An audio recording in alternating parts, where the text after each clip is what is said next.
Ok, irmãos, vamos para a nossa 15ª e penúltima aula dessa nossa matéria de análise de 1 Pedro. Nessa aula nós vamos entrar no capítulo 5, no último capítulo do livro de Pedro. Mas vamos aqui lembrar do que nós vimos na aula passada, certo? Na aula passada, irmãos, nós vimos que o apóstolo Pedro começou uma nova seção no seu livro, que é a seção que diz respeito às responsabilidades da igreja diante da tribulação. Muito parecido com a seção anterior, mas ela quer tirar implicações diante do fato da tribulação, já não mais diante da nossa identidade em Cristo, colocada lá no começo da carta. Agora é diante do fato da possibilidade da tribulação, o que devemos fazer. Então, nós vimos na aula passada, nos capítulo 4, versículos de 12 a 14, Pedro fala a respeito da postura diante da tribulação. Ele diz lá que não era para eles estranharem como se fosse algo incrível, certo? Então, para que eles estivessem prontos e soubessem que aquilo era o que deveria acontecer. Eles deveriam, então, se vestir com o exemplo, se armar com o exemplo de Cristo, de que o sofrimento é certo, ok? E que eles, então, estivessem dispostos a passar por isso.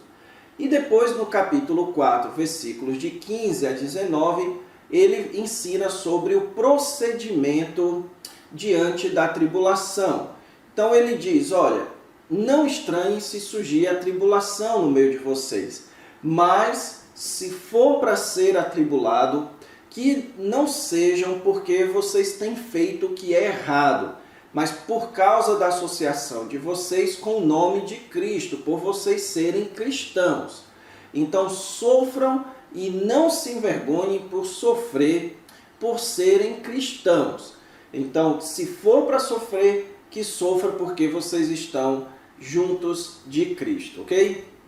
Então foi isso que nós vimos na aula passada. Vamos agora para o esboço da sessão para que a gente possa analisar então o texto dessa aula agora. Vamos lá. Ok, irmãos, indo então aqui no nosso esboço, nós estamos agora nessa quarta e penúltima sessão da primeira carta de Pedro. Essa sessão, ela diz respeito às responsabilidades da igreja em meio às tribulações. E ela vai do capítulo 4, versículo 12, até o capítulo 5, versículo 11, ok? E ela é basicamente dividida em duas partes. A primeira parte que fala sobre a tribulação em si, que foi o que nós vimos na aula passada, e acabamos então de recapitular. E a partir de agora nós vamos entrar neste ponto B, que trata a respeito das responsabilidades em si, em meio às tribulações, que vai do capítulo 5, versículos de 1 a 11, ok? Nós veremos isso em duas partes. Nós teremos essa aula e então a próxima aula, que será a nossa última aula, onde a gente vai ver essas outras responsabilidades, como também as considerações finais do apóstolo Pedro, ok? Então, agora nós vamos ver aqui do capítulo 5, dos versículos de 1 a 5, que dizem respeito às responsabilidades dos líderes e dos liderados. Então vamos lá. Capítulo 5, irmãos, versículos de 1 a 5, vai tratar a respeito das responsabilidades da igreja no meio das tribulações. Como é que a gente sabe que as responsabilidades a serem tratadas aqui, elas serão tratadas, ou elas devem ser feitas em meio às perseguições, à oposição, às tribulações? Por causa da conjunção pois aqui no versículo 1, ok? Então, quando ele usa um pois aqui, ele está levando você para dentro do contexto. Ele está enfatizando a implicação do que ele disse anteriormente. E o que foi que ele disse anteriormente? No capítulo 4, versículos de 12 a 19, ele falou a respeito do sofrimento cristão, a respeito da perseguição. Ele diz então, não achem incrível que surjam então essa perseguição, ou que tem surgido essa perseguição no meio de vocês, essa oposição, mas se alegrem, se regozijem, porque vocês estão se associando com Cristo, mas não queiram sofrer como malfeitores, queiram sofrer por ser cristãos. E então, versículo 19, ele diz o seguinte: os que sofrem segundo a vontade de Deus, confiem as suas almas ao fiel Criador, praticando o bem. Então, o que se pergunta então? Que bem é esse que deve ser praticado? O que é isso que o apóstolo Pedro está dizendo? Que deve ser feito, que bem é esse que o apóstolo Pedro quer que seja feito em meio a este tempo de sofrimento, em que a gente sofre por Cristo. Como é então que você sofre segundo a vontade de Deus? O que Deus espera então da igreja no meio do sofrimento? E então, irmãos, o apóstolo Pedro, ele vai tratar disso em duas esferas. Em primeiro lugar, você tem a esfera da liderança e depois a esfera dos liderados, ok? Como é que nós sabemos disso? Porque no versículo 1 ele fala que aos presbíteros, que claramente é o termo que era utilizado para designar a liderança da igreja. Já no versículo 5 você tem aqui aos jovens. E muitos intérpretes, irmãos, inclusive algumas traduções, elas simplesmente trocam a palavra jovem por todos os demais. Isso por quê? Porque a palavra presbítero na língua grega era a mesma palavra que era utilizada para ancião, para as pessoas mais velhas, que é a palavrinha presbíteros. E, sendo assim, irmãos, e também diante do fato de que geralmente os pastores, os presbíteros eram pessoas mais velhas, nós precisamos entender que esse texto aqui, que vai do capítulo 5, versículo de 1 a 5, ele está se referindo, na verdade, não aos mais velhos e aos mais jovens. Ele está se referindo aos líderes e aos liderados, ok? Nós sabemos disso porque ele diz aos presbíteros: pastoreai o rebanho de Deus. Então, você tem claramente aqui que presbíteros não está designando aqui ancião, pessoa mais velha. Consequentemente, quando ele fala aqui aos mais jovens, ele também não está pensando nos mais jovens da igreja, ou dos jovens da igreja. Esse é um daqueles textos que muita gente gosta de pregar em congresso de jovem, pregações para jovens, mas essa não é a interpretação correta do versículo 5, ok? Ele não está propriamente se referindo a jovens, a pessoas até 20 anos, 25, 30 anos, ok?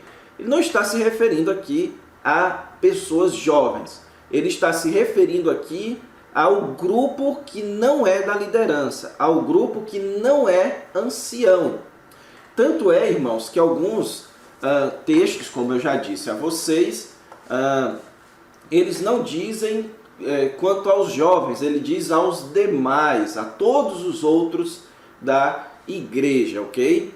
Então, é importante que se diga que aqui, então, irmãos, o apóstolo Pedro vai falar a respeito do relacionamento entre líderes e liderados dentro da igreja. Então, ele terminou o versículo 19 do capítulo 4, mostrando que nós fazemos parte do reino do Senhor Jesus Cristo, do reino de Deus. Ele diz lá no versículo 15, na verdade, no versículo 14, que se pelo nome de Cristo vocês são injuriados, bem-aventurados sois. E também, irmão, no versículo 16, onde o apóstolo Pedro diz, se padece como cristão, não se envergonhe por isso, antes glorifique a Deus com este nome. Então, o que Pedro está fazendo aqui? Ele está mostrando que a nossa associação com Cristo é motivo para que nós nos orgulhemos. Nós não temos o nosso nome associado a César, mas a Cristo. Então existe uma comunidade, existe um povo, e dentro deste povo de Cristo existe também hierarquia. E a hierarquia, o relacionamento entre líderes e liderados dentro do povo de Cristo não deve ser da mesma forma que é o relacionamento no mundo entre os líderes e os liderados, ok?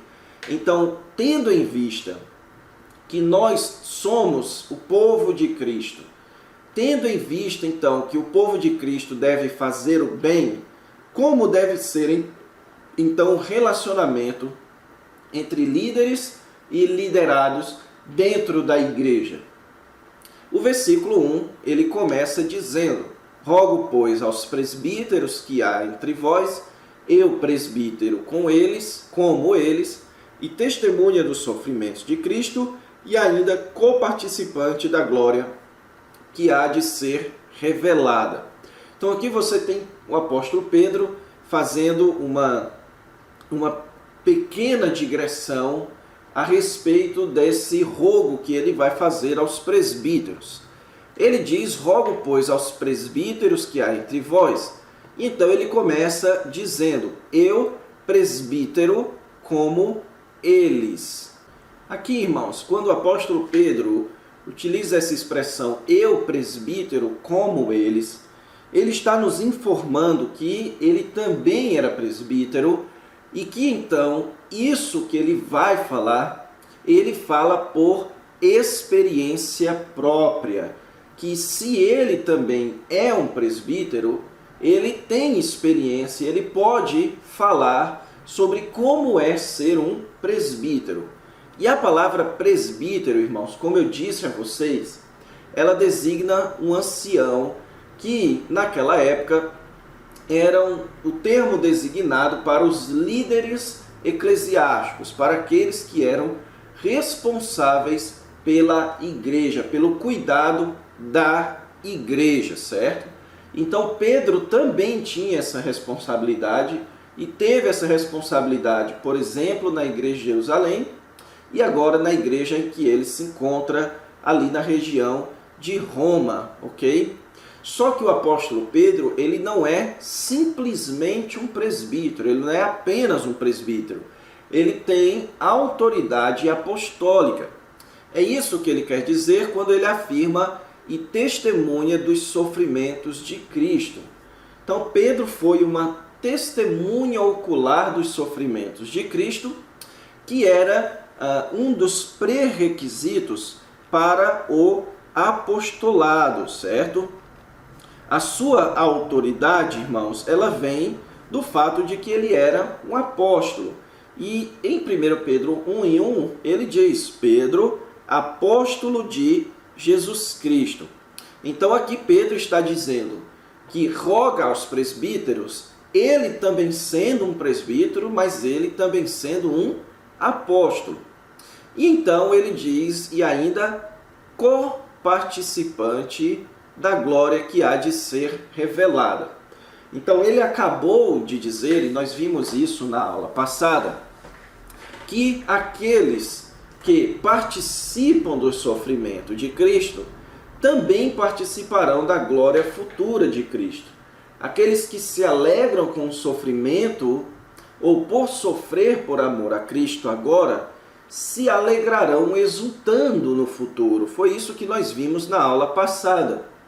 Então o apóstolo Pedro, ele está dizendo aqui, certo? Ele está se identificando com os seus leitores, com estes presbíteros, visto que, irmãos, certamente os líderes das igrejas eram aqueles que seriam ou estariam na linha de frente da perseguição. É óbvio que aqueles que lideravam o grupo seriam aqueles que mais iriam sofrer a oposição. Então o apóstolo Pedro, ele quer falar aqui aos presbíteros e já reafirmando que ele é testemunha do sofrimento de Cristo, mas também é participante da glória que será revelada. Pois ele já está preparando aqui os presbíteros para este fato, de que nós sofremos agora, mas participaremos da glória futura, certo? Então, qual é a ordem, então, que Pedro vai rogar? O que é aquilo que Pedro vai rogar que os presbíteros fizessem com a igreja durante este período das perseguições ou da oposição? O capítulo 5, irmãos, dos versículos de 2 a 4, ele é uma aplicação de Pedro do texto de Ezequiel, capítulo 34, versículos de 1 a 16. Nesse texto do livro de Ezequiel 34, nós vemos lá o profeta Ezequiel contrastando os falsos pastores com o verdadeiro pastor, que no caso lá é Deus, e aqui ele está aplicando ao Senhor Jesus Cristo. Deus como o pastor de Israel. Então você tinha os líderes da nação de Israel que desviavam o povo, o que lideravam o povo da maneira errada. Então Ezequiel, no capítulo 34, contrasta estes falsos pastores com o grande e supremo e verdadeiro pastor, que é Deus. Então muitas das ideias que você vai encontrar nos versículos 2 a 4 são retiradas deste texto de Ezequiel. Então o versículo 2, irmãos, ele começa dizendo: pastoreai o rebanho de Deus que há entre vós, certo? Então olha só que interessante que o apóstolo Pedro começa dizendo: rogo, pois, aos presbíteros que há entre vós, e agora então ele fala diretamente aos presbíteros, só que agora ele faz o contrário.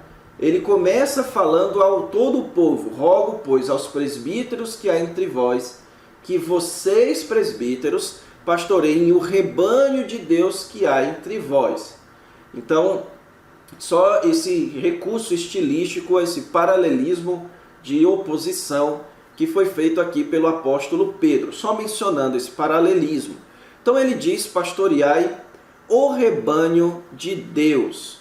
A palavrinha, irmãos, aqui traduzida ou o verbo traduzido aqui por pastorear, é o verbo poimanate, certo? Ou que significa cuidar ou alimentar um rebanho. Na verdade, irmãos, ele tem a ideia de você fazer tudo aquilo que é necessário para o cuidado das ovelhas, que incluía a proteção, a alimentação, o direcionamento, a questão da sede, você suprir a sede das ovelhas, levar as ovelhas para matar a sua sede, tomar água. Então tudo isso aqui era resumido nessa palavrinha pastorear, que é o ato de você acobertar, de você cuidar de uma ovelha, oferecer tudo aquilo que a ovelha precisa para o seu bem-estar físico, certo? E então, no caso do pastor, o pastor é um pastor espiritual, o presbítero é um pastor espiritual. Então, o presbítero, ele deve oferecer para o rebanho de Deus tudo aquilo que este rebanho precisa para o seu bem-estar emocional. Então, pastorear, irmãos, envolve especialmente o ensino da palavra de Deus aplicado em diversas situações para o bem-estar das ovelhas de Deus. Outro detalhe também é que Pedro enfatiza que o rebanho, ele pertence a Deus, ok? Então o rebanho não pertence ao pastor. E naquela época, irmãos, era muito comum donos de rebanhos entregarem seus rebanhos para serem cuidados por pastores, ok? Ainda hoje é assim. Ainda hoje você tem fazendas onde é contratado, então, pastores de ovelhas para cuidar das ovelhas do dono da fazenda. Assim também é na igreja. A igreja é o povo de Deus, é um rebanho que pertence a Deus. Ela não pertence ao pastor. Ela não é de propriedade do pastor. Ela é de propriedade de Deus. O pastor, o presbítero, ele apenas possui a responsabilidade de cuidar dessas ovelhas. Sabendo então que elas pertencem a Deus, a sua responsabilidade é aumentada. Porque o patrão do pastor nada mais é, ou ninguém mais é do que o próprio Deus. Então ele diz: ofereçam o cuidado espiritual necessário para o rebanho de Deus. E então, irmãos, no final do versículo 2 e versículo 3, ele apresenta aqui tanto o motivo quanto a maneira que as pessoas precisam ser pastoreadas. O motivo é espontaneamente. Ele diz, versículo 2, não por constrangimento, ou seja, não por um senso de obrigação, certo? Não porque você foi constrangido a fazer isso, não é por força das circunstâncias, mas porque você quer. É essa a ideia, ok, irmãos? Então, Pedro aqui, ele está proibindo que qualquer pessoa assuma o ministério pastoral por qualquer tipo de interesse pessoal, por qualquer tipo de constrangimento. Então eu já vi pessoas que, por exemplo, como não querem trabalhar no meio secular, eles decidem então trabalhar no ministério, serem pastores, irem para o seminário para ser pastor. Ou então a pessoa não dá certo, não gostou de nenhuma faculdade, vai tentar o seminário para ser um pastor.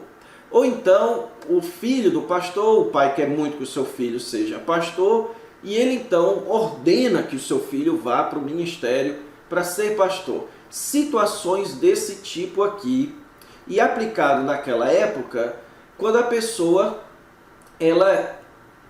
assumia o ministério pastoral e achava aquilo um peso diante do fato das perseguições. Pedro está dizendo, certo, que deve ser de boa vontade. Ou seja, a pessoa precisa querer, gostar, desejar ser pastor. Isso é o que Deus quer, irmãos. Deus quer que aqueles que desejam pastorear o rebanho de Deus, aqueles que desejam ser presbíteros, eles devem ser motivados por uma vontade pura e não por uma vontade movida por sórdida ganância. Então, pressões sociais, pressões financeiras, tudo isso deve ser substituído por uma motivação pura de servir a Deus livremente, de você servir a Deus de boa vontade, com uma vontade realmente pura de servir no ministério. Então, a motivação para servir no ministério pastoral, irmãos, é simplesmente o desejo sincero de servir a Deus, de cuidar do rebanho de Deus, ok? E isso, irmãos, é fundamental para um sucesso no ministério pastoral. Isso por quê? Porque o ministério pastoral que for exercido de maneira honesta, centrada na palavra de Deus, ele será ou terá vários espinhos, ele terá várias situações que colocarão à prova, de fato, essa boa vontade de servir no ministério pastoral. Então, em questões de aconselhamento, em questões de perseguição, de oposição dentro da igreja, é muito comum pastores enfrentarem situações de irmãos que causam motins dentro da igreja, que juntam pessoas para se voltar contra o pastor da igreja. Você tem várias situações que são críticas no ministério pastoral. E que uma vez que você está no ministério, não por boa vontade, ou seja, porque você quer realmente cuidar do rebanho de Deus, você geralmente cai fora porque vê que o ministério pastoral não é lá muito proveitoso para seus interesses pessoais, ok? Outras situações, muitas pessoas estão no ministério, a gente vê muito isso no Brasil, porque querem tirar proveito daquele trabalho. Querem trabalhar pouco e querem ganhar muito, certo? Querem se aproveitar da vida dos irmãos. Isso é o que o Senhor Jesus Cristo chama de mercenário, que é aquela pessoa que olha para as ovelhas como oportunidade de se dar bem. A motivação para o ministério pastoral é o bom desejo, a boa vontade de cuidar do rebanho de Deus, ok? Então, em Ezequiel, capítulo 34, versículos 2 e 3, ele diz assim: assim diz o Senhor Deus, ai dos pastores de Israel, que se apacentam a si mesmos. Não devem os pastores apacentar as ovelhas? Comeis a gordura e vos vestis de lã. Matais o cevado, mas não apacentais as ovelhas. Então ele está falando aqui da motivação. Pastores que desejam o ministério pastoral para se dar bem em cima das ovelhas. E qual é então, agora que vimos a motivação, a maneira de pastorear o rebanho? Ele diz, não como dominadores dos que vos foram confiados. A palavra dominadores aqui, irmãos, ela tem a ideia de você dominar com força sobre alguém que é fraco. É um regime ditatorial, um regime tirânico. É quando você centraliza o poder em si. Então ele diz que nós não devemos querer dominar as ovelhas. Nós não devemos querer que as ovelhas façam aquilo que nós queremos que elas façam. As ovelhas antes precisam fazer aquilo que nós exemplificamos. Então, o ministério pastoral, irmãos, ele deve ser exercido pelo exemplo também. Então, isso Pedro não está considerando aqui o ensino, ele já falou sobre isso, certo? Há 2 aulas atrás nós vimos isso, aquele que fale segundo as palavras de Deus, mas agora ele fala a respeito de conduta. O pastor deve pastorear as pessoas por meio da sua própria conduta, e não como um dominador, e não como alguém que dita as regras para as pessoas, alguém que vai lá e julga e controla as pessoas. Não, que as pessoas vejam o seu pastor fazendo e queiram fazer igual. E aqui, irmãos, isso aqui tinha uma forte implicação para a perseguição daquela época, onde Pedro está mostrando aqui que eles deveriam já ser o exemplo para o povo de alguém que se entrega para a causa de Cristo, alguém que está disposto a sofrer por amor a Cristo. Que eles não exigissem isso dos outros, mas que eles conquistassem essa atitude nos demais da igreja por meio do seu próprio exemplo.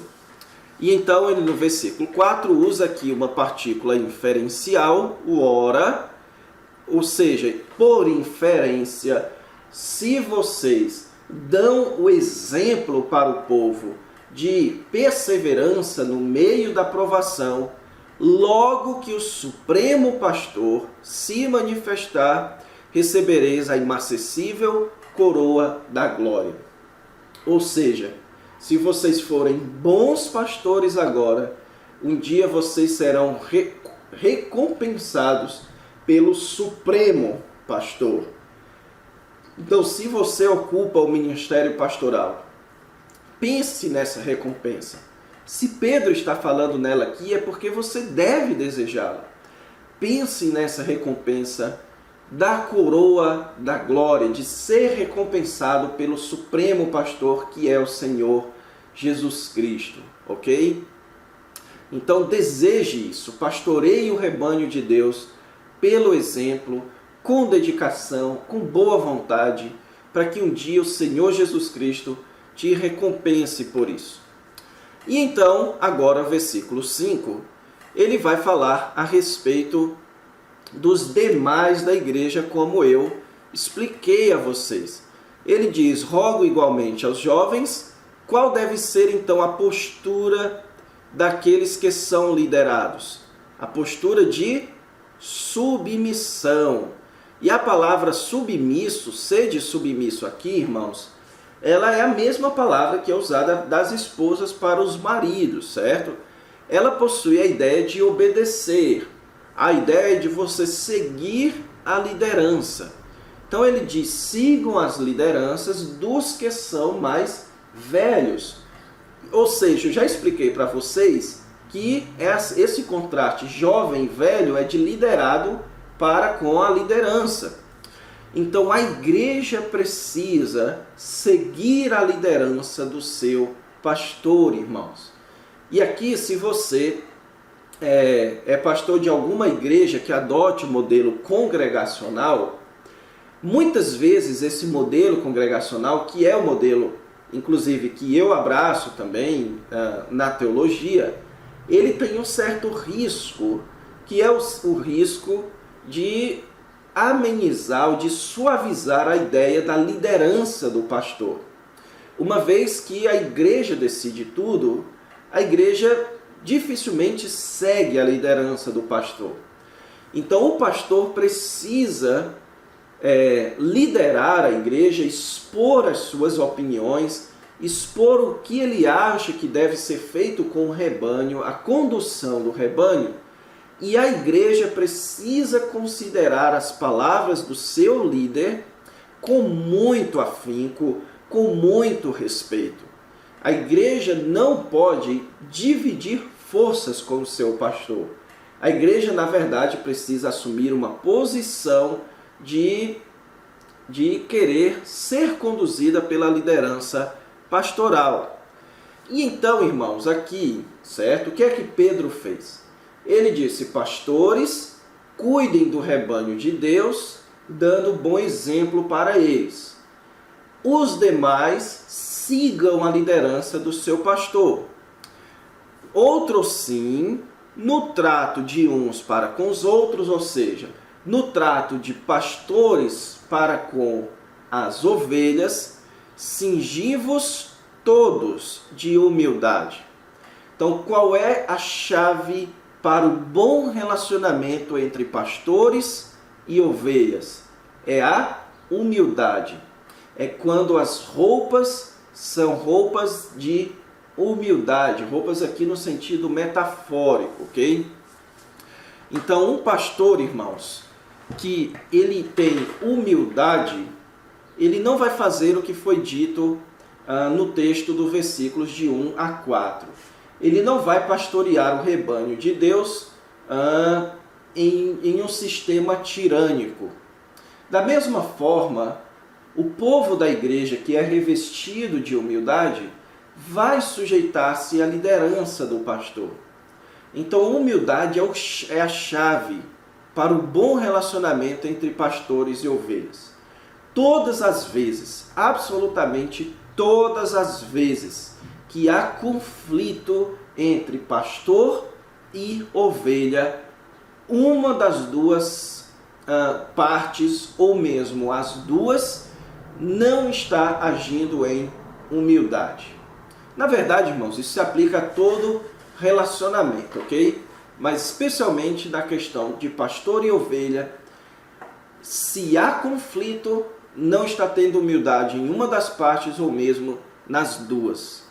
Então aqui no versículo 5, ele menciona, certo, o texto de Provérbios, capítulo 3, versículo 34, que fala que Deus resiste aos soberbos, mas dá graça aos humildes. Mostrando então aqui o valor da humildade. Deus abençoa os humildes, ok? Então é isso, irmãos. Vamos dar uma paradinha aqui.